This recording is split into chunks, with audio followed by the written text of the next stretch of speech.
Hello everybody and welcome to No Game Scheduled, the show where we talk about sports even when there are no games scheduled. A few housekeeping items before we begin today. Number one, once again, thank you for the continuous support on our last few videos. To all of you watching and listening who did give us some feedback, we really appreciate it. And once again, I do know where you live, okay? I know.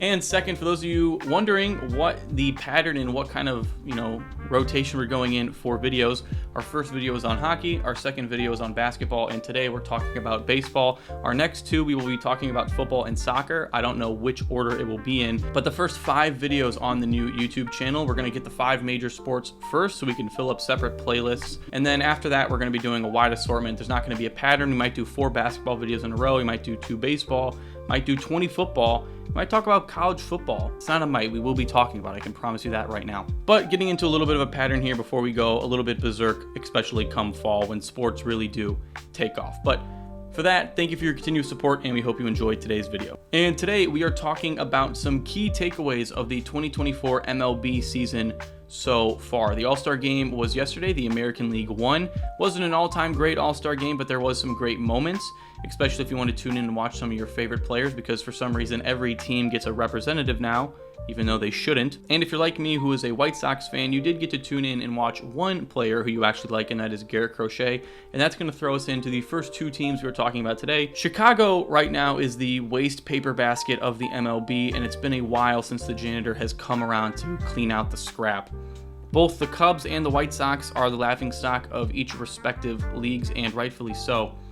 The Cubs are 47-51 at All-Star break, and do not think that them being just below 500 is a hopeful sign for you Cubs fans who can look towards the postseason. The only way this team gets out of the position they are in is that they get a pitching staff that doesn't look like they should be on a JV pitching squad for a 4A high school, because that's about the extent of the pitching rotation for the Chicago Cubs. And the bullpen, don't get me started, that's where a majority of the Cubs are losing their games, and I'm pretty sure Cubs fans would agree with me there without contest. Even then, the NL Central is pretty talented this year, so the Cubs are going to struggle to win the division, and if they don't win the division, I can promise you right now they are not winning a wild card spot, period. The NL East is too good and the NL West is really good, and so you're going to have to compete with teams like the Braves, the Phillies, the Mets, even though we'll get to them in a little bit, the Padres, the Diamondbacks, and you're even going to have to compete with a team in your own division if you want to get a wild card spot, and there's not that many to go around, and I don't think the Cubs are getting one. The White Sox, that's my official response. As a White Sox fan, I can personally tell you how disappointed we are with this team and how disappointed we're going to continue to be for probably the next, 15 years. They refuse to spend money. They just absolutely refuse to spend money. And when you do spend money, or when they do spend money, the White Sox are spending it on guys who at most would be the 10th or 9th best player on a championship team. It's not really great. Andrew Benintendi is the highest paid White Sox player ever, and before him it was Yasmani Grandal, and the reason I know that is because when the White Sox played the Pirates the other day, the broadcast made sure to let the audience know numerous times that anytime Benintendi batted when Grandal caught, they were like, oh, that's the 2 highest players in White Sox history right there. They're terrible. Look, everyone laugh. Everyone point and laugh at the White Sox. That's essentially what the broadcasters said. On top of everything that's going on with the White Sox, the worst part is we have no idea what is just going on. We don't know if they're moving to Nashville. We don't know if they're moving 10 blocks away and they're going to make the fans pay for it because Reinsdorf refused to spend any money out of his pocket. And that goes for both the Bulls and the White Sox. I don't know. I don't know what Getz is doing. My favorite player on the White Sox, probably he'll be my favorite White Sox player of all time, is Luis Robert Jr. I don't even know if he's going to be on the team next week. I don't know if Crochet is going to be on the team next week. I don't know if I might be on the team next week. To be completely honest with you, they might just start giving fans roster spots so they don't have to pay us that much money.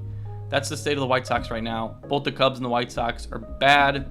There's really nothing else I have to say. I'm sure I can make entire 2-hour length podcasts just talking about how terrible both of these teams are, but not the point of today's video, so we're going to move on to the next team. The Dodgers. Dodgers fans, do not be surprised if your team wins another 100 games this season and then falls face first at the finish line once again come October.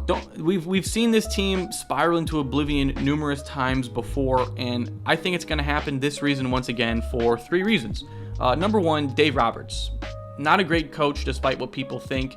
Dave Roberts, in my mind, is here's the keys to the Ferrari, don't crash it. The Dodgers have always and already have historically great players, but Dave Roberts doesn't know how to manage a team. I mean, you look at some of the decisions that Dave Roberts has made in the last couple of postseasons, and it's really the reason that they've lost games. The pitching rotation, who to put in when guys are definitely not rested and definitely not good to pitch.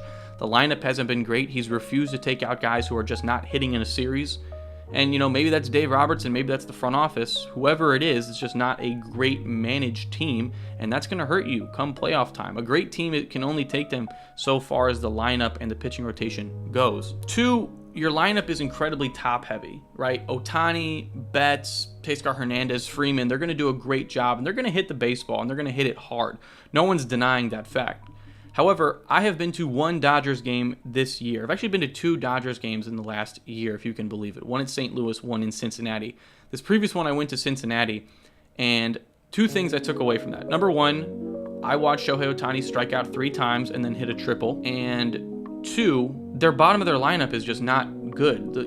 Outside of their marquee players, it's essentially roster filler. You got Jason Hayward playing right field for you on a regular basis. He was banished to the minors like 2 years ago, and you got this guy starting for the Dodgers. You're gonna need every single postseason. It's happened in every World Series run. You go ask every fan base whose team has won a World Series, and they're gonna tell you about a guy who was just middle of the pack. He was a good player, but he didn't shine brighter than the stars on the team. And they will tell you that when the postseason hit or when the World Series hit, this dude took off and he was the best player on the team. And sometimes that player wins World Series MVP, but most times he just is a fan favorite for the remainder of his career because people look at him and they go, oh, this guy won us the World Series, or this guy won us playoff games. I don't see anybody on this Dodgers team who can do that. So if your top 3 biggest guys, Betts, Freeman, and the $700 million man, if they don't do their job come postseason, I don't see anybody on this Dodgers team who can step up and fill their shoes because their shoes are massive. They have a lot of A players, and they don't have any B players, have a couple of C players, and then everybody else is kind of just a high D to low C player. And the roster alignment and the way the guys are set up and the way Dave Roberts has them doesn't look good come postseason, so Dodgers fans, just be warned. Don't be too confident. Again, it's only halfway through. They can make roster changes and trades, but the way it is right now, as presently constructed, don't be surprised if you guys fall face flat. The Phillies, gun to my head right now, you told me pick a World Series champion, I would take the Phillies. They're far and away the best team in baseball, not only because of the record, but the way they have been playing baseball.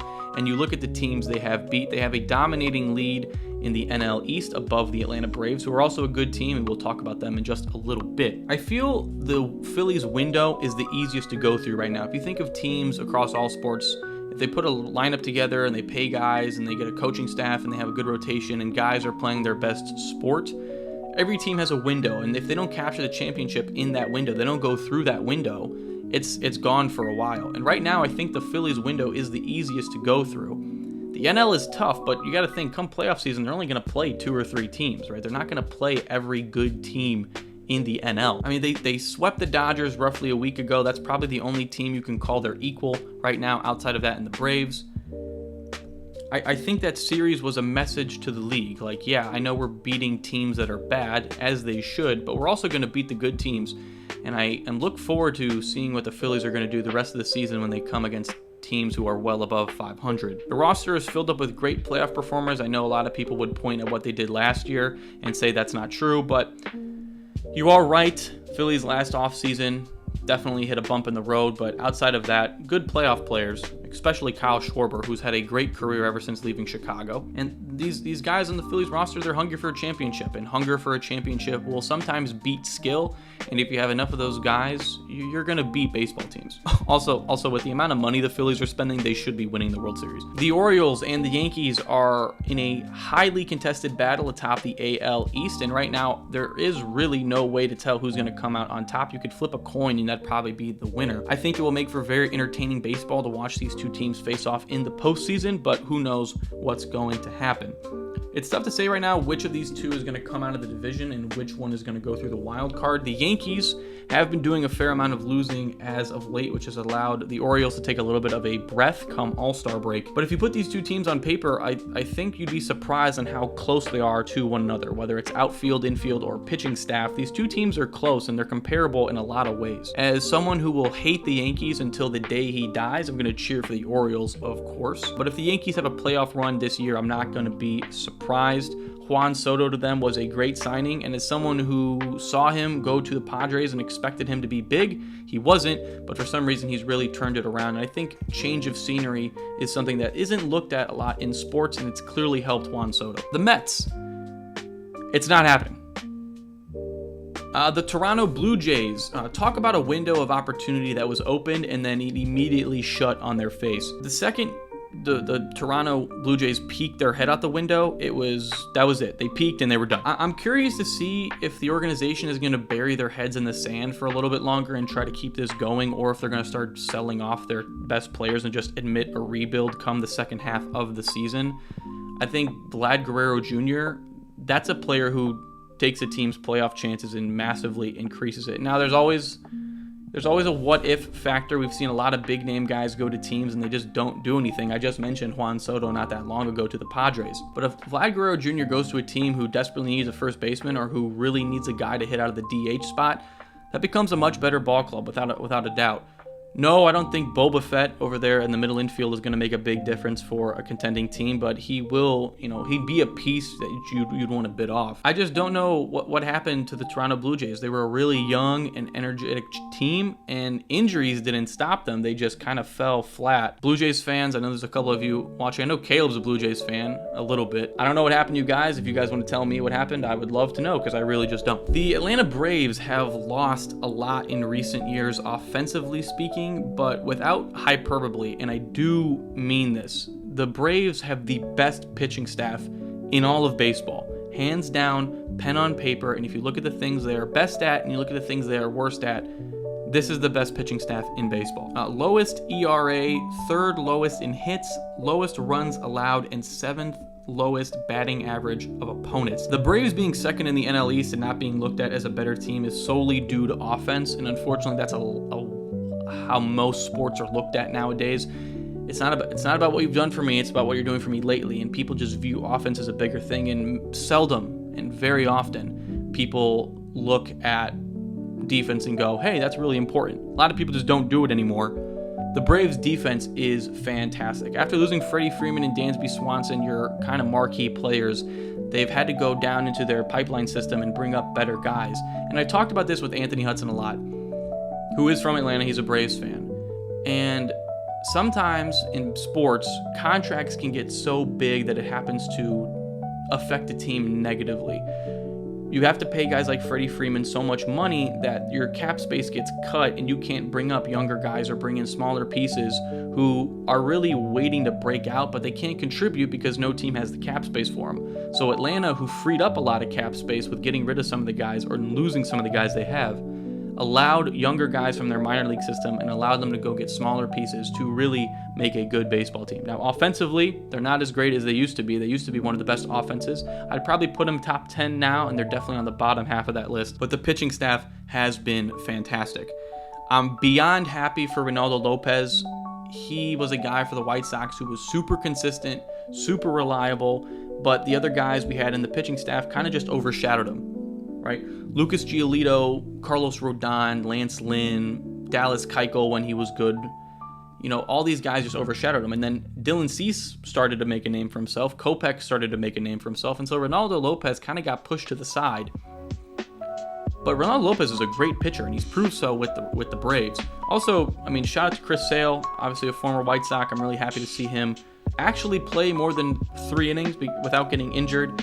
Chris Sale's career has been plagued by injuries, and he would have a much better career and maybe a little bit more accolades to his name if he didn't, get out of his truck like an idiot. Also, despite me praising the Braves, you will never catch me saying a nice thing about Aaron Bummer in my life. I'm very happy he's off the White Sox. Stay on any other team, to be completely honest. And anytime Aaron Bummer comes in the game, I hope someone hits a 5-run home run against him. Is it possible? I don't know, but Aaron Bummer would figure out a way to do it. Not a whole lot left to talk about in terms of teams. I haven't paid attention too much to some of the smaller teams.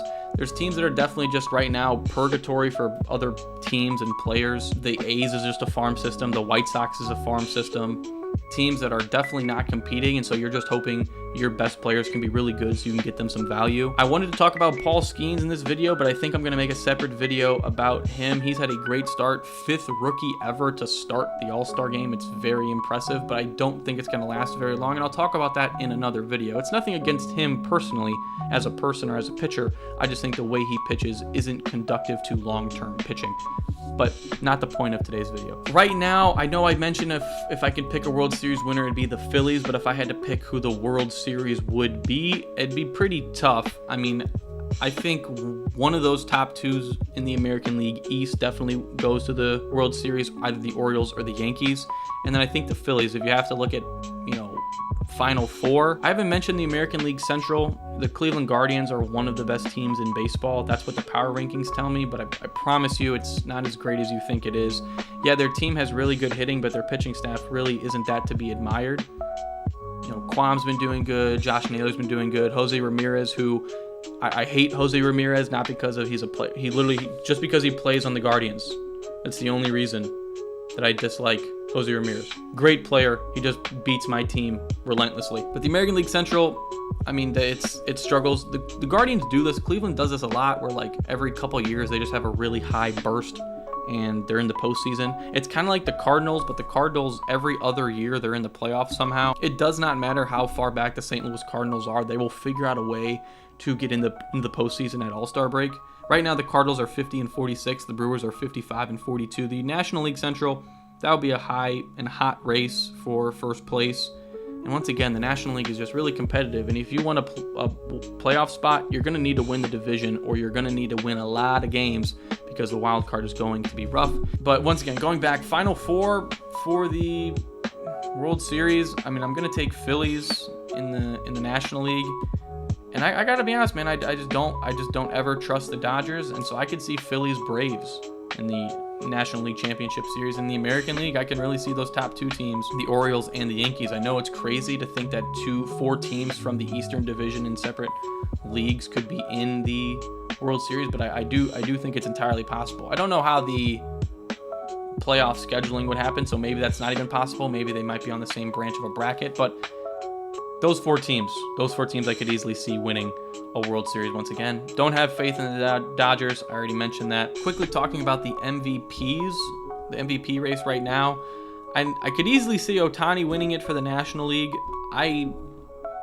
My personal opinion is if you're going to win the MVP as a DH and solely a DH, you have to be putting up insane numbers.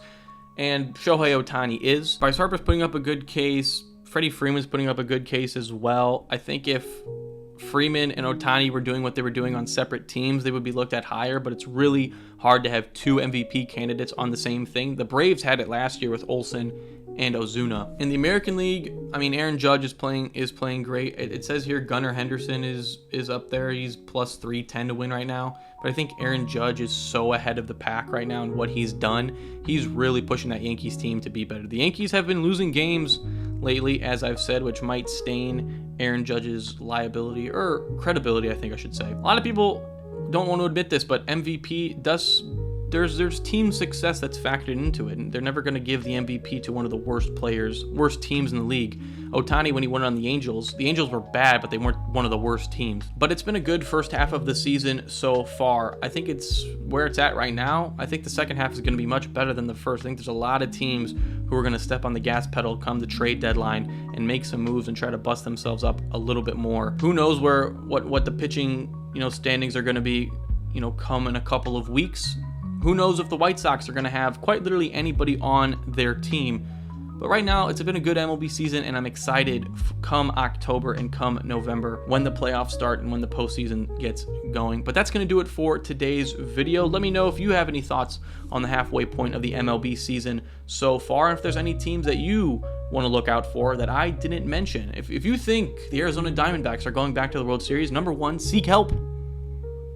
But let me know down in the comments of YouTube, also available on Spotify, and hit us up on Instagram at the No Game Scheduled Pod.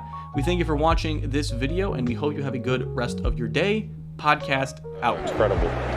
It's a Spahar way back to right field. Soto doesn't even move. Ohtani has homered in the All-Star game.